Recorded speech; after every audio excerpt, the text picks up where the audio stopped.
Thanks, Claudia, for the invitation. Thanks for having me here. For me, it's more or less my home turf, as I'm living in Berlin for right now 8 years, and as always, not so easy go into the city from A to B. So let's start. Our topic is today ground transport, market demand, and emission targets. Yeah. I believe quite exciting topic, what we're talking about. As you're following maybe the automotive industry, the mobility industry, a lot of changes in the last years. But first of all, I want to give a short introduction about StarCar, our repair service, what we are doing, what we are. And I believe we still got some great numbers that I want to show you. We are mainly in the business with StarCar as B2C and with the Europe mobility services with the B2B business. So meaning we have right now around 24,000 cars in 2024, still growing. I believe we got a good growth coming good out of the Corona crisis. Except some other players in the market have quite, I would say, premium fleet from small cars, but also premium cars like BMWs, Mercedes, also one of the biggest Porsche fleets in Germany, in Europe, which we are handling, and also a lot of transporters and multi-seaters. I believe what is special, nearly 70% of our cars are from German manufacturers, so meaning and underlined that these cars are also very premium. And right now the growing is from 30 stations only for StarCar in 2021 up to 100 stations in 2025 and 2024. So going more to the next slides and give a, well, no, yeah, right now, next slide. What we are doing, we are focusing really not about only car rental. Car rental, of course, is the old business, but I would like to talk more about mobility. We're talking about short-term, long-term rental businesses. We're talking about purchasing, car subscription. But what does it mean? We have partners in the Netherlands, in the Italian market, which are working as partners, as licensees for the European services. Then we also do, and that's a little bit, I would say, unusual for a car rental company, we also do car trade, international car trading, meaning if you are interested in new cars, you can also buy it from us. But main focus, and that's the reason why I'm here, is talking about private corporate customers, leisure. Right now we are 2 airports in Germany and still expanding, do the broker business, do the leisure business. And where we originally came from was assistance services.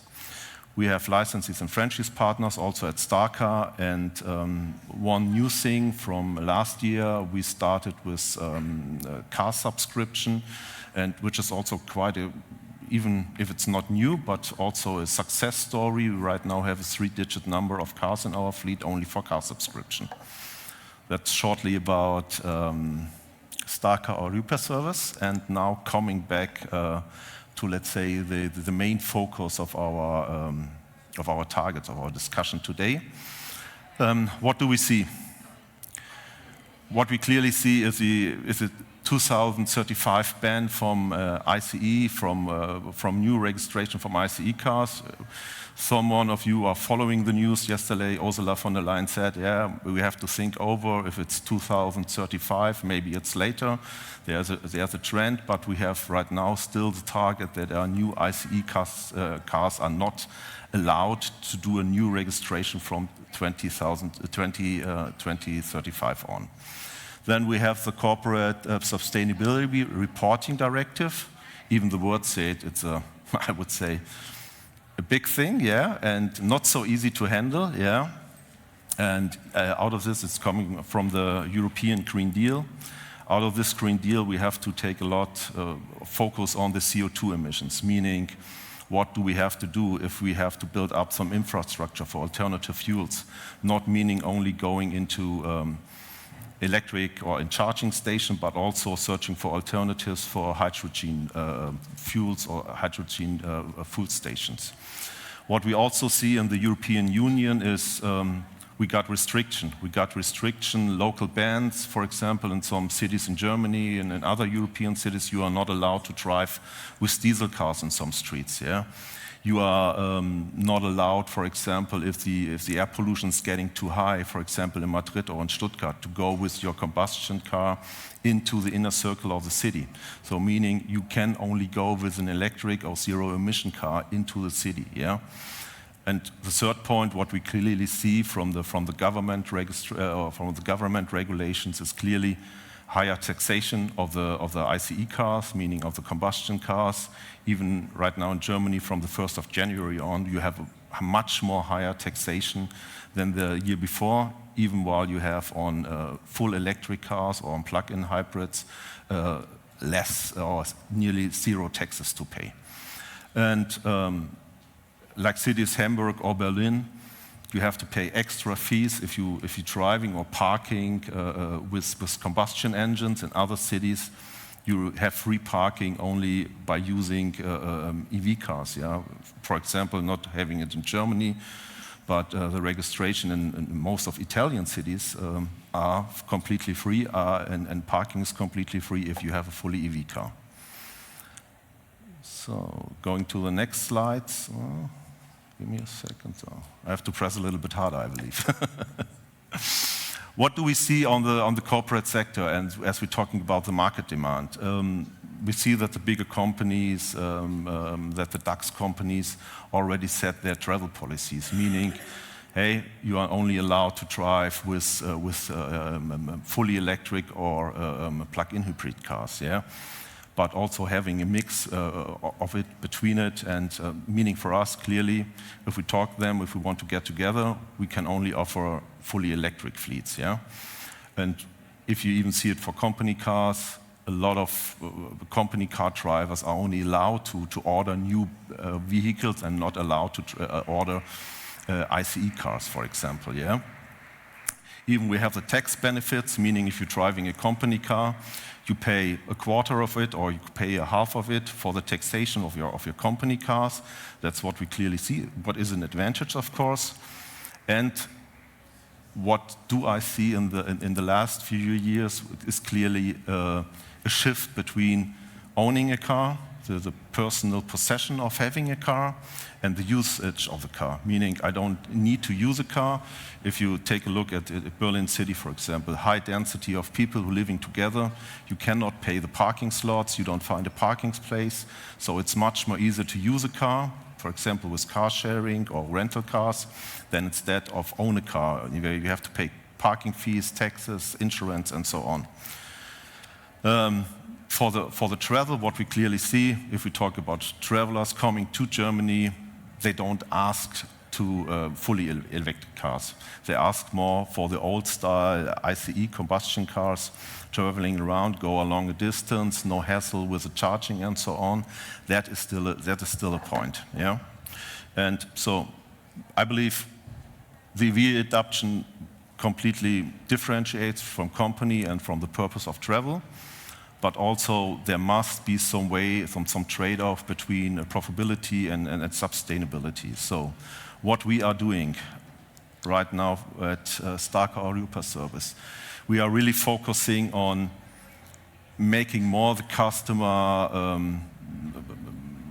getting the customer more connected to the EV cars, yeah, meaning, for example, we have a partnership with one of the bigger German energy suppliers, which makes it quite easy. If you rent, for example, a full EV car, you get a direct charging link. You don't have to take anything about, no worries, how do I pay the charging.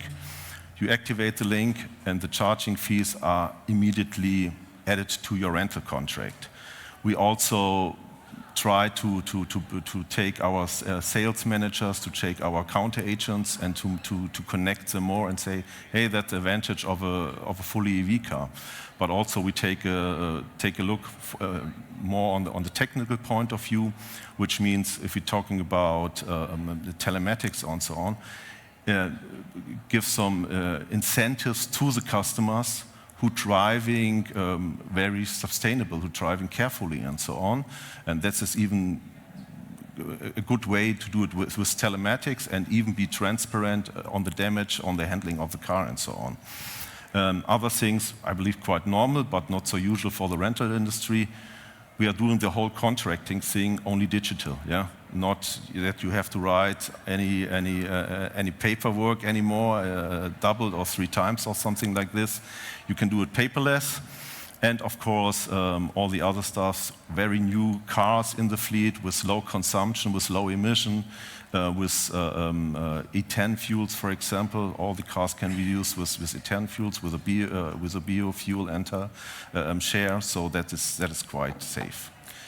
So, coming to the end, the future outlook, there will be and there must be, if the automotive companies and the company itself want to reach the CO2 targets, there must be adoption, there must be an increase of EVs and hybrids. But nevertheless, in the past, it was quite a challenge. Maybe someone of you read it in the past. There were other rental companies who bought 100,000 of chargers of fully EV cars, yeah, but they skipped it. They skipped it because residual value is dropping low, repair costs are very high, charging structure is not so good, yeah. Honestly, in Germany we have 120 charging points. If you're coming to more southern countries, you are talking about 3,000 or maybe 20,000 charging points or whatever. That it's not so easy to handle, let's say, the whole introduction of charging points. Another example here, maybe someone of you flew over the airport of Munich. At the airport of Munich, at the whole rental compound, you only have 8 direct charger, meaning if you have 1,000 cars in a turnaround per day, yeah, 8 direct charger is nearly nothing. It doesn't bring you any forward, yeah. And another example like this, there was a study in the US that says if the full rental fleet will be only EV cars, that the airports in the US have to need 20 times more energy like now. So not so easy to do the whole transition in EV only, yeah. So I believe EV will not be the only solution, yeah. So, but what we see also for the short-term demand, for the traveling, I believe it's quite good if we talk about more a good mix between ICE cars, between BEV cars, but what we saw in car subscription, and that is very interesting, nearly 50% of our car subscriptions, what the people are talking about, and maybe that's a difference between possessing, owning a house and living anywhere, are EV cars, are fully EV cars. If we talk about car subscription, half of the people who decided for car subscription go for a fully EV car. I believe that's quite an interesting trend.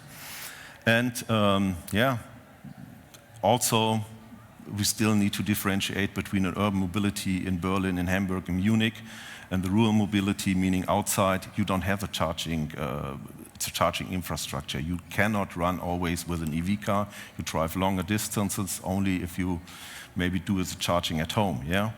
So this is, I believe, one of the main points that will take us into the future. And I believe one thing is only, do I still need to have a car? Or can I rent a car? Or can I use other forms of mobility to go from A to B? Yeah, that's all of my, let's say, presentation. If you have got any questions, here is my contact. Feel free to reach out for me. Afterwards, I would be fine to answer some questions. Thank you so much, Boris, for your insights. And I still have some questions, maybe you too. Yeah. And I'm wondering, so yeah. CSRD is changing. Let us take a seat. Yes. We see that you announced to reduce the obligations of CSRD, and some voices in the industry say that sustainability is dropping off the radar. So what do you expect in the marketplace? Yeah. Good question, yeah. And I believe we saw a lot of changes in the last years. And if you take a look at the political environment in the last days and following the discussion Europe is somewhere in a sandwich position, I would say, yeah, and sustainability would not drop off. I still believe we still got our targets. We have to fulfill our targets. We have to fulfill our CO2 targets. But nevertheless, it will maybe take a little bit longer, yeah, and the approaches that we took in the past were directly linked with very high costs, with very high innovation costs. For example, if you do an investment in a charging structure, you nearly pay 50,000 up to 200,000 euros for a charging point. Yeah, so that's a high investment even for the development of the cars. Yeah, and what I said before, you still have to find the trade-off between making some money to invest in the future mobility. Yeah. And getting some money and getting the awareness from the customers that they rent a car. Yeah, so therefore, it's still a trade-off. And in the past, it was too much investment. It was too much gold digger approach. Yeah, but right now it's not phasing out, but it's getting a little bit slower and it's getting a little bit, yeah, I would say in the right direction, the right balance. Yeah. So you just mentioned it, thinking a bit further ahead. Do you think that sustainability initiatives can support economic growth in the EU and especially in Germany? Totally convinced. Because what choice do we have? Yeah, we see still increasing CO2 emissions. Yeah, we see the traffic is one of the main reasons for CO2 emissions, but we also see there are a lot of good ideas to reduce it, yeah, and there are a lot of steps to reduce it. And talking about the growth, talking about economic prosperity, I still believe we invented in the past a lot, yeah. So talking about the old diesel engines right now, getting rid of, having really cars with low CO2 emissions, yeah. But also, I believe, even talking about solar, for example, I like to travel a lot, yeah, and I'm a big fan of the region of Southern Africa, yeah. And if you travel there and take a look at all the eco lodges that pops up there, yeah. And even there, you're traveling with some. Yeah. It changed a lot, yeah. And I believe that's a big chance for Europe, and it has to be a change because we have the sun, we have the wind, and of course there's a change. But we have no other option, in my opinion. Thanks for your view. Yeah. So coming to CO2 reporting, a lot of companies were struggling with that. So how do you support your clients? All the CSRD reporting is not so easy. A big monster, as I'm normally a fan of the European Union. But that was the monster, and hopefully it will change. Yeah, we have, let's say, in our case, two, I would say, main topics that we have to fulfill. First of it is clearly to report our CO emissions from our own fleet. Yeah, that is even quite tricky for the company cars and so on. And the second point is as a consumption variance, yeah. And the second point is clearly we have to do a double reporting also for the customers. How many mileage does the customer drove with the car? Yeah, what was the consumption? And you can imagine if you have thousands of rentals per year, yeah, and you have to do it individual, it's not quite so easy to do it. Yeah, so we have to automate it. We have to do the right calculation. We have to get the report in the right standard. So that's a big challenge. We need to do it, and we need to do it automatically. Yeah. Yes, absolutely. Thank you, Boris. So come to some other trends. Do you see at the horizon for ground transportation and especially for car rentals? Yeah. That's our topic that excites you. Yeah. Going back in the past, and I'm a little bit longer in the mobility sector, thinking 12 years ago, I was very fascinating when I got an app and I can open the car via the app, yeah. That was 12, 13 years ago or something like this. Right now it's standard, you can do it, yeah? You can even take the whole customer journey online via an app. You can rent a car, you don't have to be, let's say, at a counter or something like this. That is, from a technical point of view, I would say a big steps. You have other mobility forms. Berlin is, I would say, the capital of new mobility in Europe. It is like it is, yeah. And you have scooters, you have e-bikes, you have ride-hailing, you have car sharing, you have rental companies, you have the public transport. And what I clearly see is all these mobility forms must be mixed together, yeah. And getting the journey from A to B very convenient and in one line. So that's what I see. That's what I take a look in the future. That's interesting. Yeah. Thank you. So, as you said, you like traveling too, and as a company, you travel as well. You're not only a car rental company. Your employees travel. So, do you have any policies in place that support sustainability? Yeah, of course, we like to travel too. We have to, and we want to travel, of course. Yes, we have some travel policies.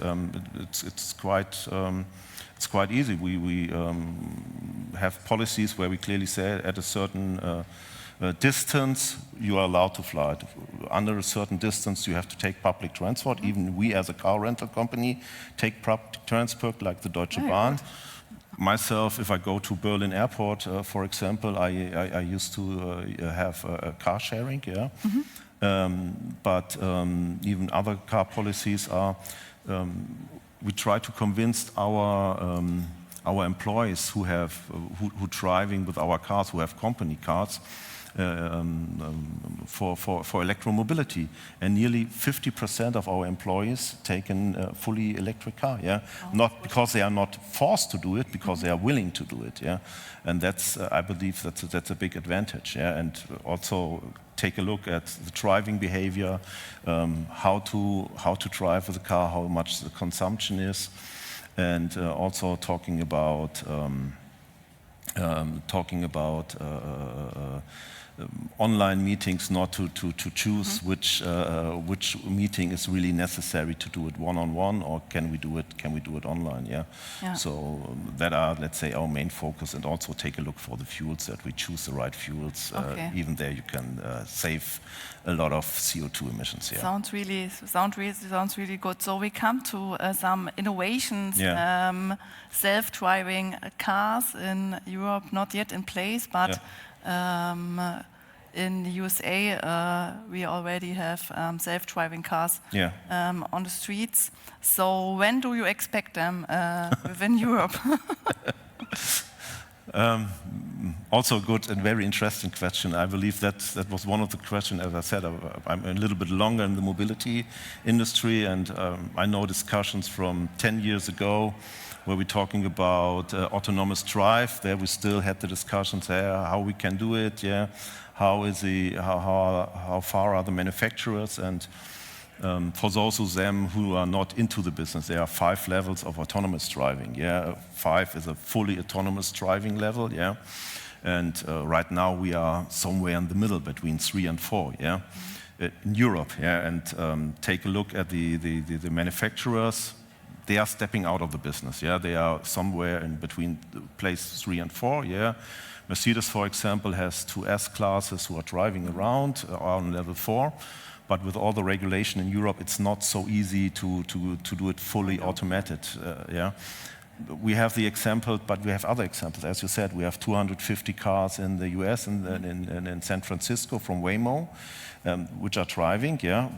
But the price is, because it takes a lot of cost of innovation, these 250 cars that are driving has the same price like a taxi, But if you take a look at China, for example, Baidu, the counterpart of Google in China, is developing more technical impact. So there you pay €1.50 for a ride or whatever. That makes it, from the price perspective, very interesting, But for the European Union, I would say it would take some time. I believe we have to wait a few years more. Okay. Okay. So, look a step further. What role does AI play in the field of ground transportation already? Yeah. Coming out from the autonomous drive, I believe all the mobility is linked together, yeah? So meaning if even you talk about autonomous drive, you have a lot of AI behind it, yeah? To recognize how the car in front of you will behave, to see if it's a pedestrian or not, if he's braking or not. And for the ground mobility, I see 3 or 4, let's say, main topics. Yeah, one of them is a technical point of view, meaning how do I set up a car with all the technical impacts to put some telematics inside, to make, for example, if you're driving an EV car, to plan a route with a charging point, that the car can clearly say, okay, here's a charging point free, it fits to your route, maybe you can take a stop over here and once again charge it. Then the other point is in detection of damages, in detection of driver behavior, and say, okay, we want to be transparent, we want to be fair to our customers, and if you rent a car, you know there's always these concerns, okay, do I have some damages on the car or not? AI will help you with this, with a damage detection. There's another point, and then it comes more to tailor-made rentals, tailor-made customizing. If it comes to CRM tools or whatever, I clearly see, okay, you are coming to our rental station, and in the past you're driving let's say some luxury cars or whatever. So we can clearly say, okay, this customer normally takes this car, so we are aware and do the right planning, do the right disposition on it, do the right dispatching on it, that we have these cars in advance for you, and even creating the right fleet mix, creating the right costs, and then even it's a benefit to the customers if we use AI in this way. Better fleet planning, lower costs, clear transparency to the customer, meaning seamless ride from A to B with lower concerns, yeah. Yeah, that sounds really good. I have a look at my colleague, and we are running out of time. And I have one last question, and we talked a bit about future and innovation, but what changes do you excite to see to come to the market? Yeah, following really the last 10 to 15 years, I believe there was a big development, a big progress in the mobility, yeah. And what I'm really looking for is getting really a seamless moving from A to B, going end to end, yeah, with all the mobility transportation you've got, yeah, and don't have 20 apps on your smartphone, only have maybe 1 or 2, have one registration process, have a clearly cost overview, and make it very transparent and fair to the customer, and stressless, I would say, stressless journey. That's what we are looking for. Yeah, thank you so much, Boris. Thanks a lot. For all your insights on the topic of ground mobility. And